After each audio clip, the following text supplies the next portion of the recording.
Hi, my name is Randy Brunansky, and I'm the Director of Academics at Aletheia Christian Academy. And I wanted to do a video for those who were unable to make the curriculum workshop on Saturday. So this video is for parents of grammar students. Grammar ACA is any student, kindergarten through sixth grade. We do have preschool and nursery. But those are just one-day programs that you can only do if you have a sibling in an older program. And so they do have a classroom with some teachers and a little program they're following. And some are similar to what we're doing in the older program, but obviously it's different because of the ages, and there's nothing that you need to do at home. But if you have a kindergartner through sixth grade student, we have created what we call a syllabus. And I'm going to show you the one from 2 years ago. And we make a new one each year.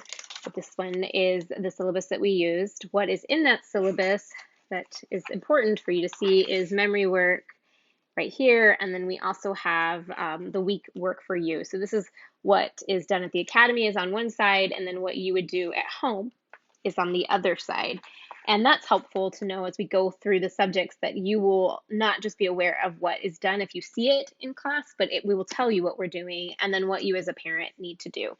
The first thing I wanted to talk about is the memory work. So it's a little bit different than the one I showed you up there, which was this one is every 2 weeks they get new memory work. And there is science, which is pulled directly from our science textbook. We'll be singing some hymns and doing some catechisms in our family worship time. That's on there. We have math, English, which will be connected with grammar, geography, which we tried to coincide with the history. It doesn't always work out perfectly, but it's important geography. And the first week is just the continents, learning that the first 2 weeks because it's every 2 weeks. We will, when this memory work comes from a subject that we offer at Aletheia, we will tie it directly into that class time. And we also will offer an optional afternoon class for parents that would like to have their student in that, but I'll talk about that in a minute. We will be doing, like I said, the catechism and the hymn in family worship. So the next subject beyond memory work would be our history. And I'm very excited about this year. This is our first year using the mystery of history. My favorite thing about this program is that it knows to treat the Bible as fact and weaves it right in with what other people, other discoveries and things that were found, whereas other history curriculums treat it as a fable or one of many myths. But this recognizes the Word of God is authoritative. And I love that as we go through world history in the ancient time and we're learning things that were done in the Bible, we're learning it alongside other things that were happening. When we learned about ancient Egypt, and the neat thing also about this program is the whole time through, which is quite a bit, we are waiting for Christ. We're waiting for the Messiah. And we end our year with him coming the first time, which is amazing. What your student will do at home, there are 3 reading lessons that they will read, and each week we have in the syllabus like what week we're on and what 3 lessons they need to read. And then when they come to academy, this program comes with quite a bit of suggestions for hands-on work or explore more art projects or food things, lots of different hands-on wonderful ways to make history come alive. And we will be doing those at the academy. You can always choose to include those at home if you want. But if not, your job, if you're following the curriculum as teacher at home, is just to get those 3 lessons read. And there also is an audio if you choose to have your student listen to it. I have a 6th grader this year.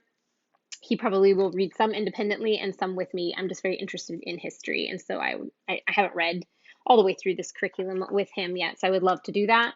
But he also will have days where he reads on his own. They do have audios that you can listen to, or you could, if you had younger students, it could be a part of your read aloud. The lessons are not long, and so maybe you read to them while they're eating lunch or right before rest time. So that is history, and like I said, it's all there. The next thing is science. This book is scripted for K through 6th grade, but I will tell you, as a mom who had kindergartners a while ago, it is pretty intense to read to a kindergartner, 1st grade, or 2nd grader. I would look through this book with your young student and I would choose sections to read with them that were interesting to them. Like, oh, like there's this tank here. Maybe we want to read about what is the protector, which they're talking about blood, white blood cells. Or, you look through and, oh, a message carrier, like what is this? And you can read a section.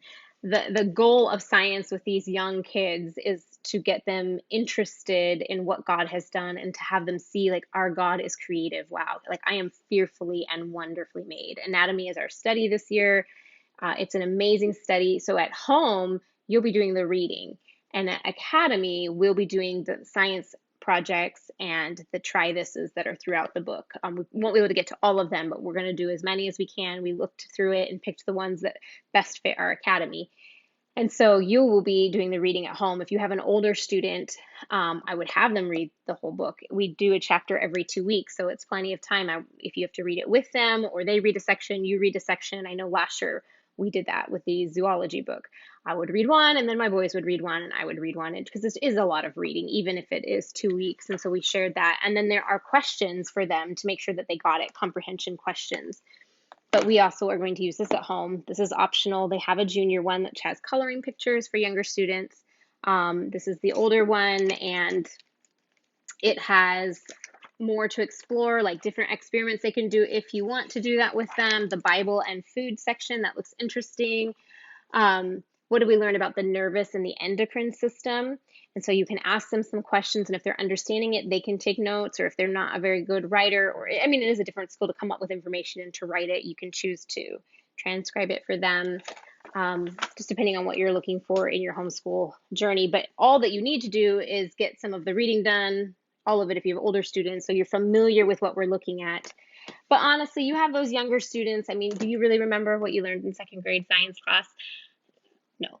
The goal is to get them to wonder at science, to teach them the skills of learning to be attentive so they can hear longer things read that maybe are a little more challenging, and to ask them fun questions like narration questions, which are open-ended, so they learn to think about what they read or observed or heard and turn it into their own words to answer back to you.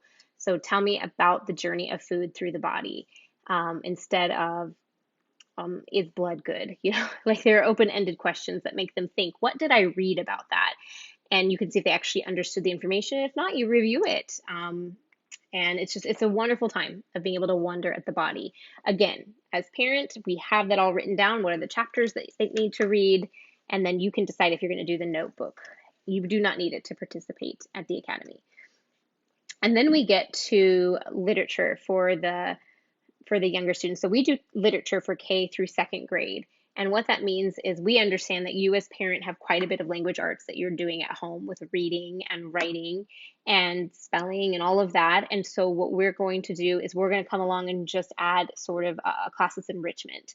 And we're going to read a book. It doesn't mean there's no skills. We're looking at presentation skills. We're looking at the skill of attentiveness. We're looking at the enjoyment of literature, hopefully to encourage them to want to read more and to think about this world that God has made. We touch a little bit on geography. And it's just a great time. And so there's no at-home work for you unless you choose to reread the stories and talk about them later. Younger students are going to be doing a book a week. Older students have chapter books that they're going to be looking at. And it's again, just a wonderful class and a time to reflect on the world around us and different parts of it and different parts of the world and different characters and the things they get into. When you get to third grade at ACA, you join the formal writing, which we use IEW. And those students are going to be using the fables, myths, and fairy tales writing lessons. These, if you've never done IEW before, or even if you have, I recommend attending the parent trainings, which we will have throughout the year. We'll show the videos before the units.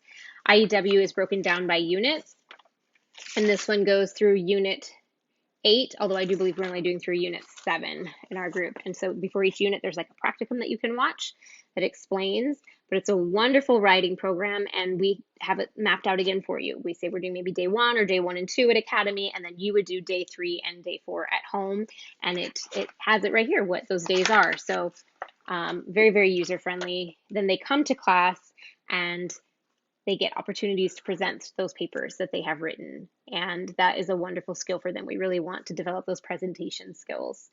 Older students are doing the same program, but a different book. It is a little bit faster paced. It's a little more in depth. It's volume 1, The Lion's Song Following Narnia.